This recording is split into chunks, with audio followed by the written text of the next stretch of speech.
영혼의 쉼터를 방문해 주신 여러분 반갑습니다. 이정길 목사입니다. 먼저 시간에는요, 하나님의 일을 하는 사람을 질투하고 시기하는 배타적인 신앙이요, 그 밀어내라고 하는, 함께 하기 싫어하는 그런 신앙이나 나 혼자 누릴 거야, 나 혼자 받을 거야 하고 하는 이기적인 신앙을 가지고 동역자를 대적하면, 미워하면, 방해하면 지옥에 간다라고 말씀을 하셨습니다. 이와 마찬가지로 연약한 성도, 스스로는 설 수 없는 연약한 사람들을 보고도 돕지 않거나 그들로 하여금 시험 들게 하거나 실족하게 하는 행동을 하게 하는 사람은 지옥에 간다라고 하시면서, 지옥이 얼마나 무서운 곳이냐, 그러니 너희들은 지옥에 가지 않도록 노력을 해라, 이런 말씀을 주셨습니다. 오늘은 마가복음 10장 1절로 16절 말씀을 중심으로 해서 하나님의 마음을 찾아보려고 합니다. 오늘 문자적으로만 읽으면요, 이혼하지 마, 어느 날 잘 도와야 돼, 이렇게 끝나요. 그러나 그 말씀 속에 숨겨져 있는 비밀이라고 하죠, 하나님의 마음을 찾아보기를 원합니다.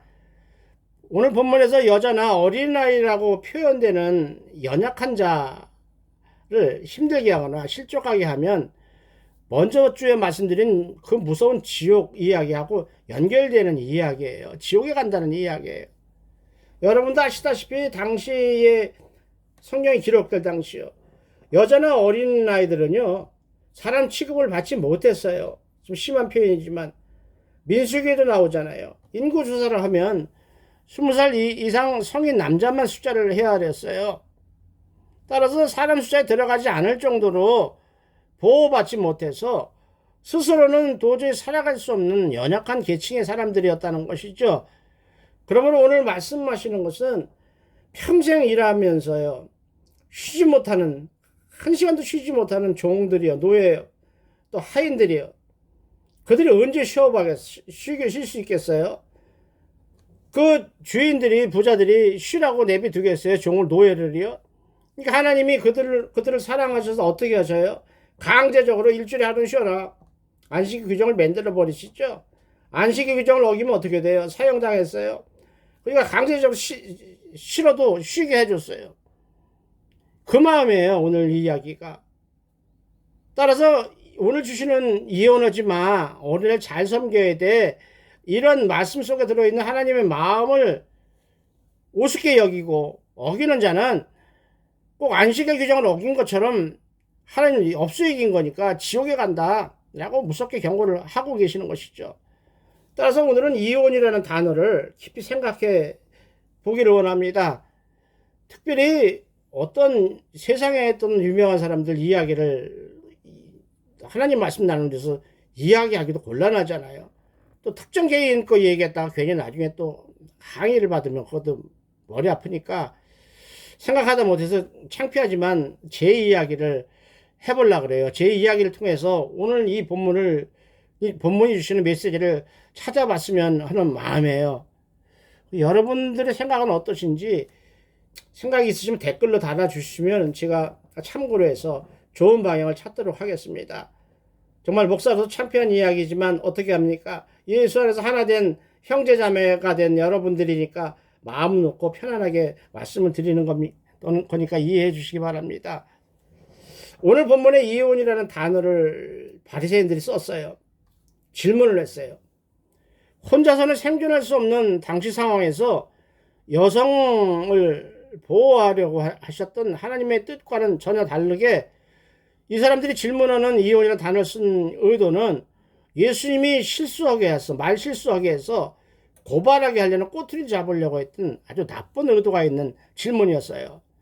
꼭 가이사 이야기할 때처럼 가이사에게 세금을 바치는 것이 옳아요? 아니면 바치지 않는 것이 옳아요? 라고 질문하는 서기관들처럼 당시 식민지로 살아가는 선민이라고 이야기하면서 식민지로 살 수밖에 없는 그들이 느끼는 열등감이요, 그 안타까운 자존심을 건드리는 까칠한 질문하고 비슷하지요. 바리새인들이 이렇게 질문을 하는 것에 대해서 예수님이 만약 바쳐야 되지 않겠어? 라고 이야기하면요, 거봐, 무슨 우리를 도우는 메시아야, 우리를 해방시키는 메시아야. 로마 편이잖아. 라고 비방을 하겠지요. 근데 만약에 이러한 유대인들을 의식해서요. 그래, 종교라고 바치지 않아도 되겠지 뭐. 바치지 마. 라고 이야기한다면요. 바로 쪼르륵 로마 총독한테 쫓아가서 예수란 사람이 로마적 황제 명령을 지키지 말라고 했어요. 당장 고발을 하겠죠. 예수님을 어려운 지경으로 빠뜨리려고 하겠죠. 이렇게 옛날에는요. 여자가 이혼을 당하거나 쫓겨나면 굶어 죽었어요. 왜 굶어 죽느냐고 이야기하고 싶으시겠죠. 아니 식당에 가서 알바라도 하면 됐지 왜 굶어 죽냐라고 이야기하겠죠. 근데 지금 이야기죠. 그때는 여성들이 나가서 일할 곳이 없어요. 취업할 곳도 없어요. 돌아다니지도 못하던 시대였어요. 지금 무슬림들 뭐 쓰고 히잡인가 뭐 얼굴 안 보이려고 눈만 빼꼼하게 나고 콧구멍 남기고 다니듯이 여자들은 남자들의 소유물이기 때문에 돌아다닐 수가 없었거든요. 더구나 아이들이나 여자들은 그냥 일반 소유물 정도로 생각하는 재산으로 생각하던 그런 시대였다는 말이에요. 그래서 예수님이 여자를 보호하시려고 아까 안식일 규정 노예들 보호하려고 하신 것처럼 하나님이 하나 되게 하신 것을 사람이 나누지 못한다 라는 강제적인 명령을 하신 것이 오늘 이혼 본문이 나오는 이야기거든요. 구약 성경에서는 모세가 이혼을 하려거든 이혼 증서를 써줘라. 그래서 이 사람은 남편 없는 사람이니까 다른 데 시집이라도 가서 먹고 살게 써줘라는 의미가 달린 그런 말을 했어요. 근데 예수님은 모세가 이 이야기한 것조차 거부했어요. 그렇게 해서는 안 된다라고 말씀하셔요. 왜냐하면 여성에게 이혼이라는 상황은요, 헤어짐의 문제가 아니라 생존의 문제였기 때문이에요. 생존의 문제, 사느냐 죽느냐의 문제였기 때문에 그래요. 그런데 지금은 어때요? 여자들이 이혼했다고 굶어 죽습니까? 물론 몇 사람 빼놓고는 오히려 남자들보다 더 많은 부를 누리는 세상 아니에요? 남자들이 버는 온라인 통장으로 들어오는 모든 수입 또 재산 관리하고 분배하는 것이 여자가 누리고 있는 자리 아닙니까? 따라서 저는 오늘 본문을 이렇게 해석하고 싶어 해요. 기도 중에 하나님 주신 마음이 여자에게 이혼하려고 하는 남자가 나쁜 게 아니다. 그렇게 본문을 해석하지 말라. 오히려 그 당시에 남자처럼 힘이 있고 여유를 가진 사람, 그렇죠? 이 없는 자, 당시 여자죠. 없는 자를 무시하면 안 된다. 라는 말씀으로 받고 싶습니다. 오늘 본문에서요. 이혼에 대한 의미도요. 아까도 이야기했죠. 남자와 여자의 헤어짐의 문제가 아니라 생존의 문제였기 때문이에요. 참고로 통계청에서 발표한 이혼에 대한 2024년도의 자료를 보면요. 결혼은 22만 2,412쌍이 결혼을 했어요. 그리고 9만 1,151쌍이 이혼을 했어요. 사실상 거의 절반에 가까운 사람들이 이혼을 했어요. 그리고 이혼하는 시기를 보면 5년에서 9년 사이 결혼하고 약 18%가 이혼을 했어요. 그 4년 이내가 17% 정도가 되고요. 나이 먹어서 이혼하는 것을 황혼이혼이라고 하잖아요. 뭐 졸혼이라고도 해요. 졸업이혼이라고 하기도 하지만 30년이나 살던 사람들이 이혼하는 경우도 17%로 아주 많았어요. 이 중에 협의를 해서 이혼하는 것은 7만 1,000건이에요. 그리고 소송을 걸고 재판을 해서 이혼한 것은 약 2만 건이라고 통계를 잡았습니다. 그러면서 이혼하는 이유예요. 거의 대부분이요. 성격 차이였었어요. 서로 자라온 환경이 달라서 생활 습관이 다르고 감정을 표현하는 방법이 다르기 때문에 서로 오해를 하고 이해하지 못해서 싸우다 보니까 이혼을 했다는 것이죠. 그렇게 오늘 성경에서 읽는 것처럼 요즘의 이혼의 문제는 성경 문제나 윤리 문제가 아니라 많이 달라졌다는 것을 우리가 생각을 하고 오늘 본문을 읽었으면 합니다. 이제 제 이야기를 해보려고 해요. 어떻게 하는 것이 합당한 것인지 생각해 보면서 오늘 본문을 읽고 은혜를 나누는 우리들에게 하나님 주시고자 했던 메시지를 찾을 수 있기를 원합니다. 먼저도 말씀드린 것처럼 저는요, 아주 늦은 나이에 신학을 했어요. 물론 젊은 나이에 소명을 받았지만 도망을 갔었죠. 19년이라는 세월을 도망 다니면서 결국에는 늦은 나이에 신학을 하고 준비를 해서 목사가 된 사람입니다. 그래서 이제 세상 미련 깔끔하게 없애려고요. 나이 먹어서 사고를 당해도 연명치료 해주지 마세요라고 해서 정시로 신청을 해서 카드도 나왔어요. 또 죽은 후에 남에게 부담 절대 주지 않으려고, 가족까지도 부담 주지 않으려고 신촌에 있는 Y의과대학교 시신 전체를 다 기증까지 한 사람이에요. 그야말로 평생 속썩이고 탕자같이 살던 이 몸이요, 제가요, 이제 남은 몇 년의 시간이라도 하나님의 일에만 전념하는, 하나님께 온전히 드리고 싶은 마음이었거든요. 따라서 오늘의 이혼 이야기는 단순한 이야기가 아니에요. 조금 전에 말씀드린 것 같이 하나님의 말씀을 연구하고요, 나이 드신 연로하신 여러분들, 연약한 여러분들과 하나님의 은혜의 복음을 나누는, 전하는 일이 저의 마지막 사명이거든요. 이를 감당하기 위해서는 어떻게 해야 돼요? 묵상하기 좋은 조용한 공간이 있어야 돼요. 그래서 시골에다가 조그마한 예배당을 세우고 살기를 하나님께 기도를 했거든요. 어찌되었든 지금 상황에서 제가 가진 돈이 한 푼도 없어요. 한 푼도 없어요. 평생 용돈을 타서 쓰던 습관 때문이기도 하겠죠. 다른 주머니 찰 필요가 없었으니까요. 그러니까 아무것도 없는 거죠.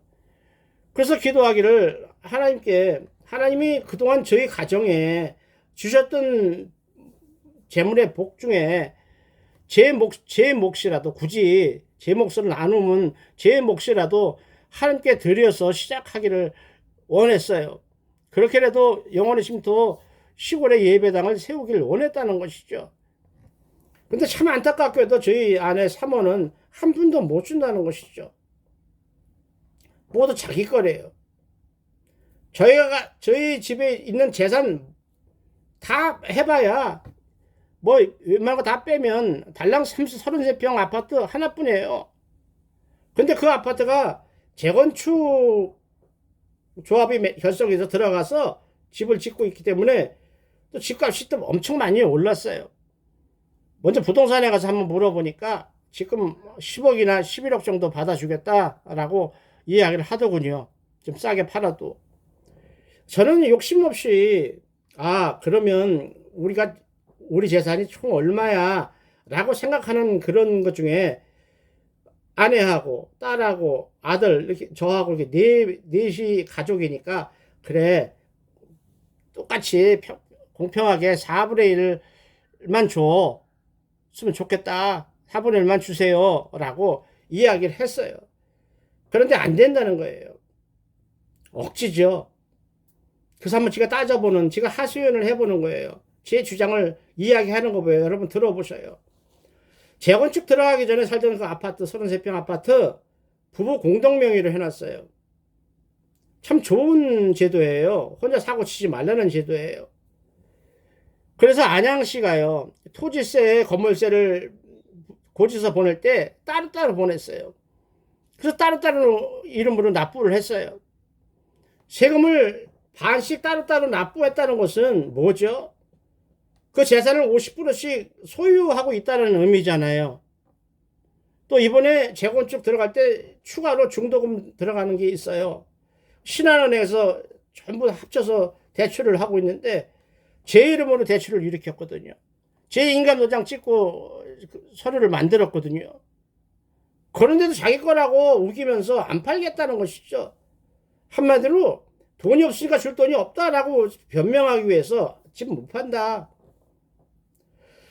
재건축 아파트 2028년이나 돼야 입주할 수 있을 것 같아요. 정상적으로 갔을 때 대부분 그거보다 한참 느려지지만 그 사람들이 얘기하는 대로 착착착 진행해서 들어가면 2028년도예요. 그러면 제 나이가 76세가 넘어요. 그동안 손 놓고 놀다가 아무것도 없으니까요. 손 놓고 놀다가 그때 조금 나눠주는 거, 나눠준들 그 나이에 뭘 시작하겠어요. 아무것도 못했죠. 그래서 제가 느끼기에는 제가 심장이 나빠서 먼저 번에 잠깐 말씀드렸죠. 백내장 수술을 내다가 협진해서 심장 나쁜 거 걸려서 심장 치료 수술, 지금 심장 치료를 받고 있거든요. 그리고 6월 13일 날 무슨 뭐 시술을 하자고 하는데 모르겠어요. 믿음으로 그냥 안 받고 넘어가려 그래요. 그 시술 받다가 의사 마음에 안 들면 또 다른 이제 수술하자고 한다고 많은 심장병 환자들이 그런 이야기를 했어요. 그러니까 심장이 보통 정상인의 37%뿐이 안 된다. 심장 기능이. 그러니까 아주 나쁜 상태죠. 그러니까 조금 내비두면 저 양반 죽을 거야 라고 기다리고 있는 것 같아요. 느낌이 아예 그렇게 옵니다. 그렇다고 해서 아까도 이야기했잖아요.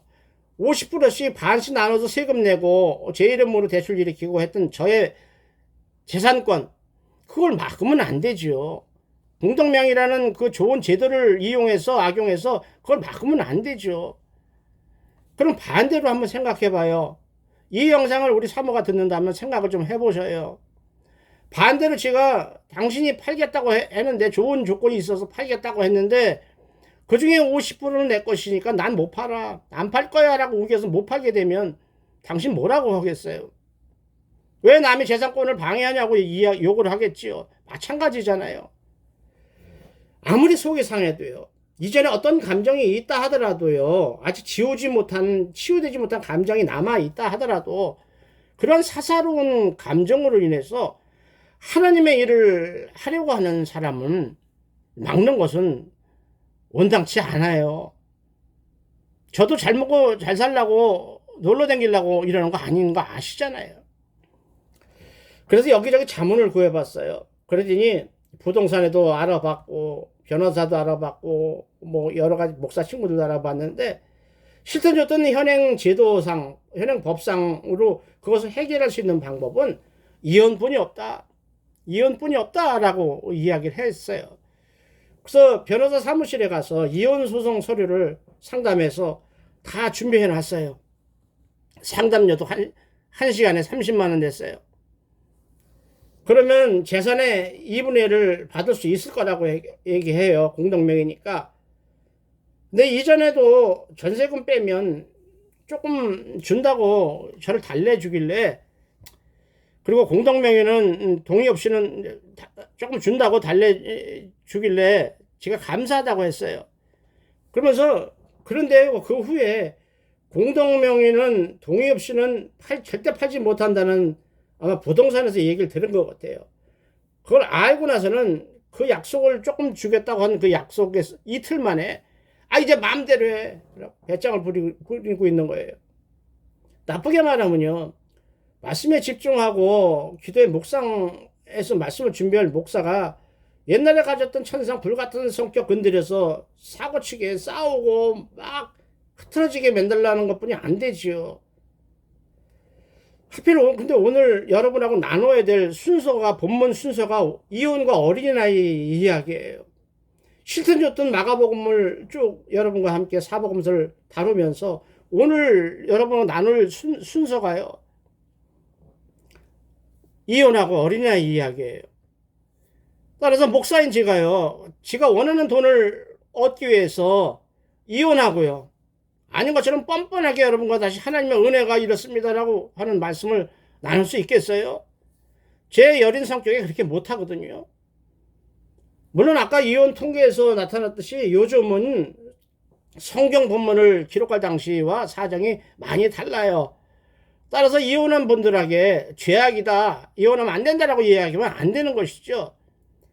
피치보다 남의 사정 알지도 못하면서 좋아, 나빠 라고 이야기하면 안 되는 것이죠. 결국 무슨 얘기예요? 영어로 지금 또 방송 그거 하지 말고 그냥 집으로 기어들어라는 얘기예요. 그러면 목사가 하나님께서 부여한 하나님의 일을 하지 않으면 하나님을 배반하는 것이죠. 이제 인생 몇 년 남았다고요. 집에 들어가서 편히 산다고 해서 천년만 사는 거 아닌데요. 어차피 하늘나라 갈 시간은 정해져 있는 시간인데요. 그렇다고 싸우지 않고 가만히 있으면 지금 한 푼도 없이 지금 30만 원짜리 월세방 단칸방에서 할 수밖에 없는데 계속 그나마도 문제는 생활비를 한 푼도 안 준다는 것이죠. 집에 겨들어오라고 이런 얘기죠. 압박이에요. 사실 정치적 압박을 하는 거죠. 언제까지 버티나 보자 이런 얘기예요. 참 드리기 좀 어려운 말씀이지만 전번에 자기들 전셋집 7억짜리 얻을 때요. 제 이름으로 했어요. 제 이름으로. 우리 딸이나 사위 이름으로 하지 않고 제 이름으로 했어요. 그래서 노인요금 34만 나오는 거 한 푼도 안 나와요. 휴대폰 요금 보조 이런 것도 안 나와요.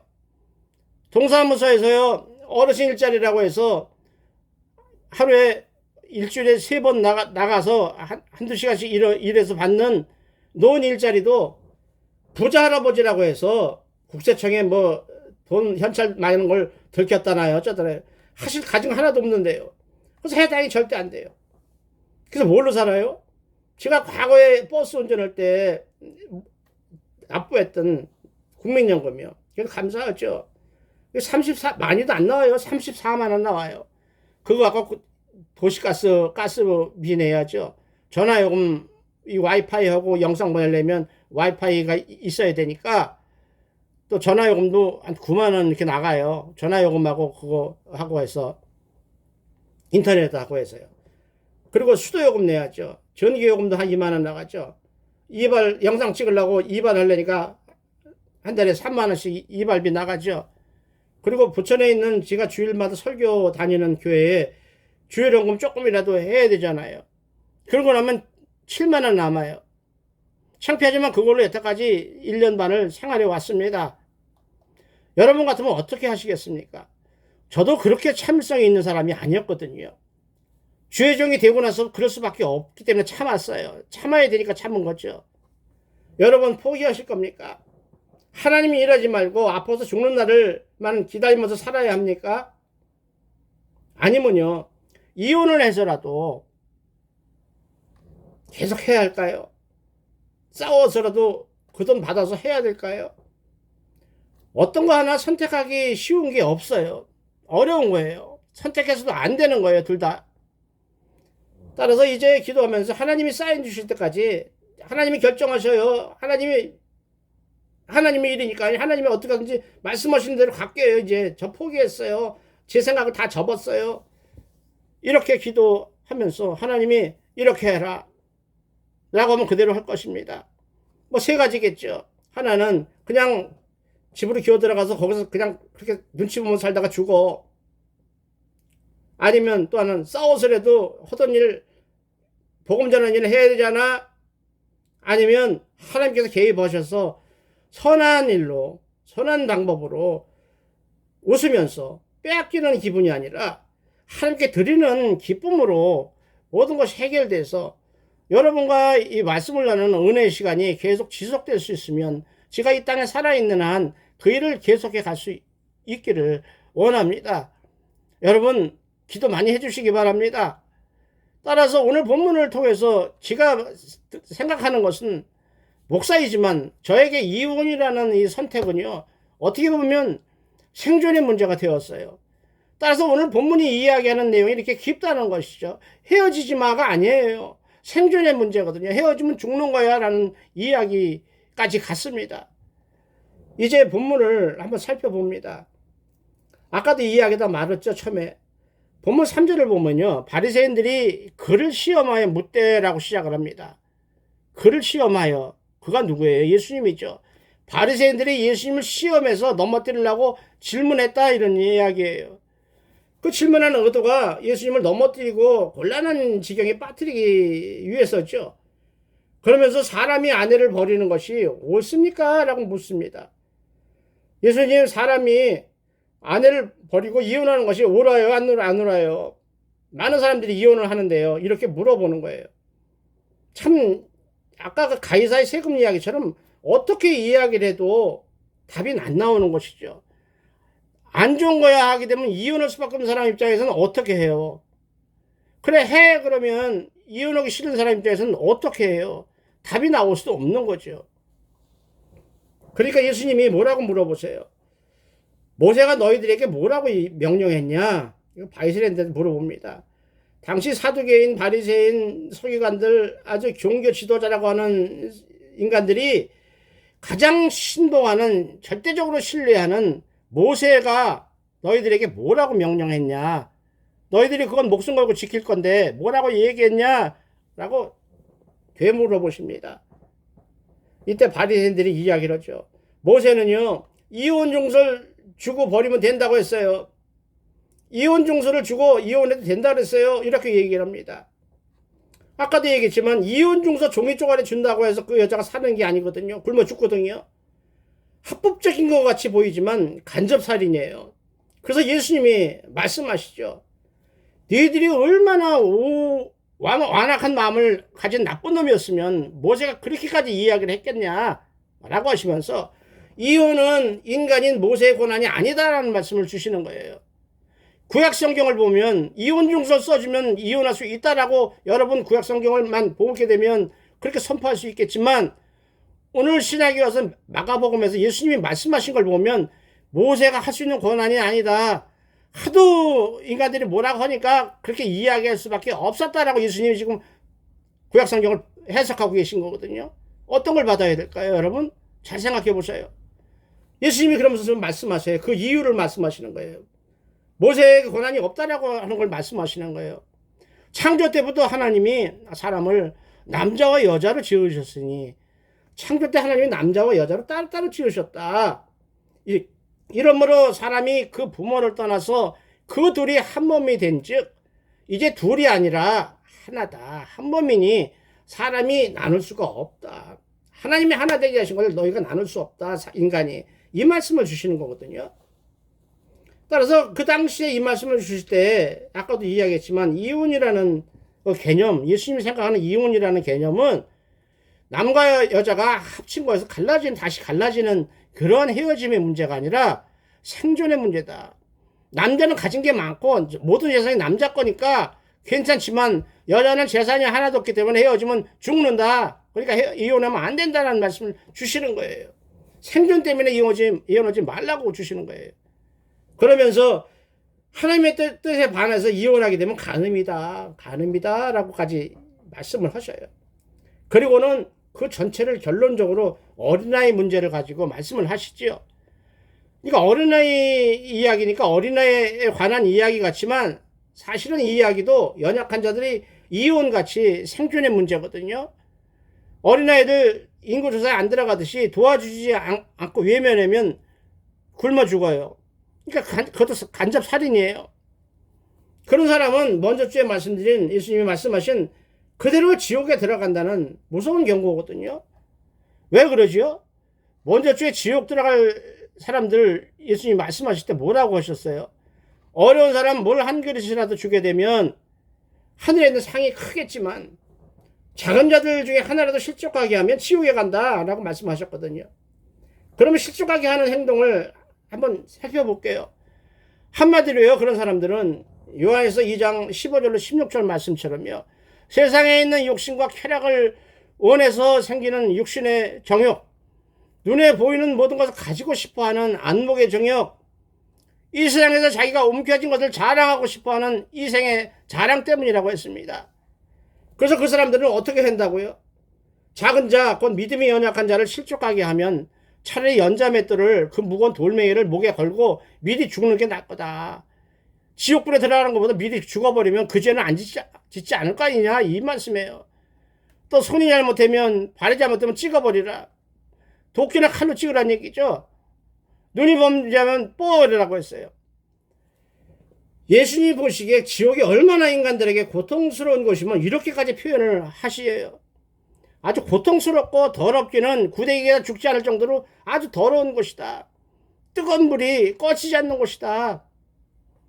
참 무섭고 저주스러운 말씀을 하셨어요. 또 입으로 행실로 착하고 여린 성도들 시험 들게 하는 사람도 천국에 못 들어가요. 요한계시록 맨 마지막 장을 한번 보세요.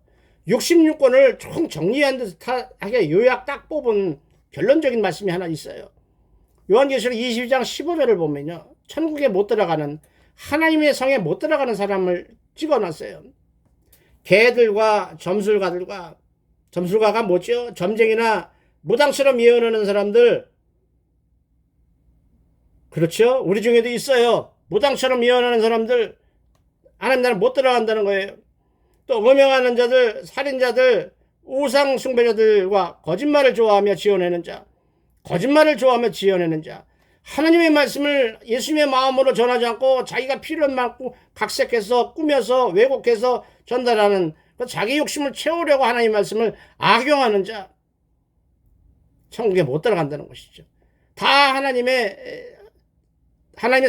성 밖에 있으리라. 하나님의 나라에 들어가지 못한다라고 말씀하시는 거예요. 더구나 조사기관인 한국갤럽에서 조사한 것을 보면요, 지금 종교를, 교회뿐이 아니라 종교를 가지고 있지 않은 사람들이 많지요.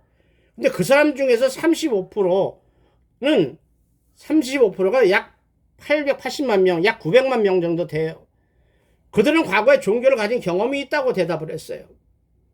그 880만 명, 약 900만 명 중에 기독교가 68%예요. 교회 다니다 안 나가는 사람이 68%라는 얘기예요. 불교가 22%, 천주교가 10%로 나타났어요. 다시 이걸로 인구 숫자로 환산을 해보면요, 교회 다니다 떠난 사람은 620만 명이나 돼요. 약 700만 명이 돼요. 이래도 여러분, 인구가 줄어서 교회가 줄어드는 거야, 성도가 없어지는 거야, 주일학교가 없어지는 거야 라고 핑계를 대시겠습니까? 그 이 중에 한국갤럽에서 조사한 그 답변 중에 왜 그렇게 교회를 안 나갑니까? 라는 질문의 답변 중에 그 첫 번째가 뭔지 아세요? 목사들이 말과 행동이 다른 이중적 생활 때문이다, 이런 얘기. 그러니까 그 사람들 설교, 그 사람들 말을 믿을 수가 없다. 성경 말씀을 전하더라도 믿을 수가 없다, 이런 얘기죠. 뭐예요? 사탄의 홍보대사가 된 거죠. 교회 단소리만 하고 예수님과 십자가가 없는 설교만 한다는 것이죠. 그래서 헌금 많이 걷고 봉사 많이 해야 천국 가는 것처럼 이상하게 교회 분위기를 이끌어가기 때문에 교회 다니기 싫다. 이 말은요, 이러한 대답의 통계는요, 지금은 교회가 왜 무너지고 있는가, 왜 교회가 소멸되고 있는가에 대한 정확한 진단이에요. 그리고 다시 일어날 수 있는 정확한 처방이라고 저는 생각해요. 듣기 싫어도요, 한번 잘 들으시고 곰곰이 생각하시고 기도할 수 있게 원합니다. 따라서 오늘 본문이 말씀하려는 메시지이자 결론은요, 회사 사장이라고 해서 종업원 막 함부로 자르지 말라는 얘기예요. 그냥 이유 없이 막 잘라버리면, 준비할 기회도 없이 잘라버리면 그 사람이나 그 가족이 굶어 죽기 때문이죠. 또 자기가 힘이 세다고 해서 힘없는 사람 막 뺏지 말아야 한다는 것이죠. 힘이 없는 사람이지만 하나님이 자기 백성이라 보고 계시거든요. 하나님께 혼나기 때문에 그러는 것이죠. 돈 많다고 가난한 사람 무시하고 상처 주지 말아야 한다, 이런 얘기예요. 그 사람이 아무리 많이 벌어놓아도 버는 일만 할 뿐이지 누리지 못한다. 오히려 누리거나 그것을 사용할 사람은 하나님이 다른 사람으로 바꿔버린다. 넌 헛고생했다 할 것이다 라는 말씀으로 받아야 돼요. 많이 가졌다고 가난하고 연약한 자 무시하면 안 된다는 이야기예요. 하나님 보고 계셔요. 오히려 하나님의 은혜를 입어서 풍성하고 건강하고 이런 사는 사람은요, 하나님 그 눈에, 여러분 눈에 보이게 하시는 불쌍한 사람들 긍휼한 마음으로 섬겨줄 수 있어야 한다는 것이죠.